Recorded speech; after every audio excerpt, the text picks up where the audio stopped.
بوونی ئەمریکا لە عێراق بە هەموو شێوەیەک لە بەردەم هەڕەشە و هێرشدایە.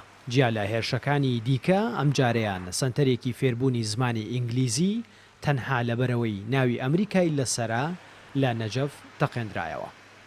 ئەمەش پەیامێکە بۆ ئەمریکا کە نەک تەنها لە ڕووی سەربازی و سیاسیەوە بەڵکو لە ڕووی کللتوری و ڕۆشنبیری و شارستانیشەوە جێگای قبولکردن نییە لە عێراق.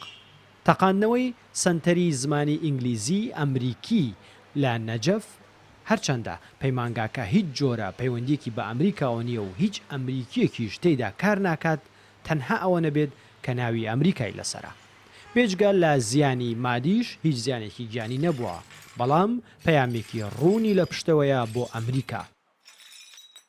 دوای سەردانەکەی مستەفا کازمی بۆ واشنگتن، هێرشەکان بۆ سەر ئەمریکیەکان لە عێراق زیادیان کردووە.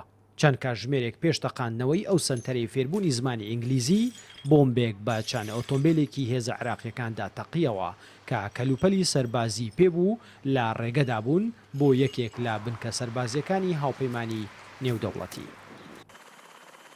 ئەمریکاش دەستی کردو بە کشاندنەوەی ژمارەیەکی زۆر لەو 5200 سەربازەی کە لە عێراقن. وەک فەرماندەی ناوەندی سوپای ئەمریکاش دەڵێ تەنها ژمارەیەکی کەم لە سەربازەکانیان لە عێراق دەمێننەوە.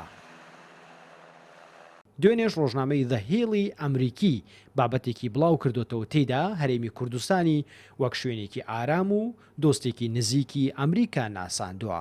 داوای لە ئیدارەی وڵاتەکەی کردووە بۆ پاراستنی کچ و کوڕەکانیان لە ڕیزی سوپا سەربازەکانیان لە هەرێمی کوردستان جێگیر بکەن.